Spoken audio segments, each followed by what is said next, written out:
सच्चाई को दबाया जा सकता है पर छुपाया नहीं जा सकता है।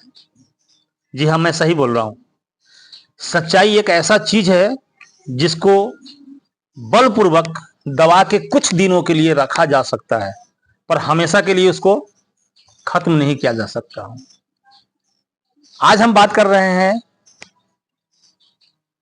माननीय मुख्यमंत्री महोदय असम प्रदेश के, जिन्होंने 2 महीने बाद जो सर्वे शुरू करेंगे। সেই কথাভাৱে এতিয়া মই আপোনালোকতো কথাটো জনাব বিচাৰিম যে ডিব্ৰুগড় মিউনিচিপেল কৰ্পোৰেশ্যন আৰবুৱা সংগঠনৰ মাধ্যমৰ বাবে 2022 চনত সাৰ্ভে কেনেকুৱা হৈছিল আৰু আমাৰ মুখ্যমন্ত্ৰী মহোদয় ছাৰ যোনটো কথাখিনি ক'লে যে 2 মাহ পিছত আমি সাৰ্ভেখন আৰম্ভ কৰিম। তাৰ বাবে কথাটো হ'ল যে আমাৰ 2022 চনত ডিব্ৰুগড় মিউনিচিপেল কৰ্পোৰেশ্যন যোনটো 28টা বেণ্ডিং জোন যে দিলে কেনেকুৱা দিলে সেই এতিয়া আপোনালোকে জানিবলৈ পাৰিব। সব একদম স্পষ্ট কথা। 30/6/2022 30/6/2022 চনত কমিটি এখন গঠন হৈছিল। টিভিসি টাউন বেণ্ডিং কমিটিখন যোনটো আমি সদায় জিক্ৰ কৰোঁ, তাত 40% ভেণ্ডৰ্ছ, সেইটো কাৰণে ডাঙৰীয়া ছাৰ 2 মাহটো সময় ল'ব।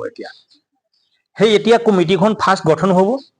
তাত আমাৰ গুৱাহাটী মহানগৰৰ পথ ব্যৱসায় শ্ৰেণী বিভাগ কোনটো এৰিয়াত কিমান কিমান আমাৰ বেণ্ডিং কমিটিত সোমাবগৈ, এতিয়া 2 মাহত সেইবিলাক হ'ব। তাৰপিছত state committee and municipal corporation and vendor association বা ষ্ট্ৰীট ভেণ্ডাৰ্ছসকলক মেম্বাৰ বনিব। তাত 40% গোটেইকেইটা মিলাই কিনি এটা সাৰ্ভে হ'ব। এতিয়া আপোনালোকে দেখি পালে যে 30/6/2022 চনত কমিটিটো গঠন হ'ল ডিব্ৰুগড় ডিষ্ট্ৰিক্টত। নেক্সট হ'ল আপোনাৰ সাৰ্ভে। সেইটো সাৰ্ভে লিষ্ট আছে 7/7/2022 7/7/2022 1071 মেম্বাৰ্ছ ইয়াত আহি গ'ল সাৰ্ভেত। তাৰ বাবে ডিভাইড খিনি হ'ল কি ক'ত ক'ত বেণ্ডিং জোন দিয়া হ'ব। ইয়াৰ পিছত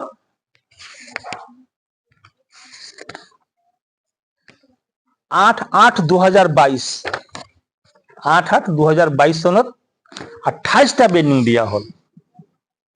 গতিকে সি 1071 ষ্ট্ৰীট ভেণ্ডাৰ্ছ এণ্ড হকাৰ্ছ এণ্ড ষ্টেনাৰিজ। ষ্ট্ৰীট ভেণ্ডাৰ্ছ এখন 3টা পাৰ্ট আছে বেলেগ বেলেগ। মই পিছত নেক্সট ভিডিঅ'ত আপোনালোকক উল্লেখটো কৰি কিনি মই বুজাই দিম বাৰু। 8/8/2022 চনত 28টা বেণ্ডিং দিয়া হ'ল। গতিকে এতিয়া যে মই অকলে সেই ভেণ্ডাৰ এছ'চিয়েশ্যন অকলে থাকিলে যে ভেণ্ডাৰবিলাকৰতো কথা কৈ কৈ নিজৰ হাততো লৈ ল'লে। তাৰপিছত 24টা বেণ্ডিং জোনটো পাৰ্কিঙক টেণ্ডাৰ কৰি দিলে। সেইটো কাৰণে এতিয়া আৰবুৱা সংগঠনটো সদায় যুঁজি আছে আৰু যুঁজি আহিব। আন দিনগতত যুঁজি থাকিব যেতিয়ালৈকে আমাৰ ষ্ট্ৰীট ভেণ্ডাৰ্ছ সকলক আইনৰ বাবে বেণ্ডিং জোন নাপায়, সিমান দিন কাৰণে আমি যুঁজিয়ে থাকিম। সেইটো কাৰণে সেইটো এতিয়া গুৱাহাটী মহানগৰৰ 2 মাহ সময় লৈছে যে 2 মাহ পাছত আমি সাৰ্ভে কৰাম। জয় আই অসম।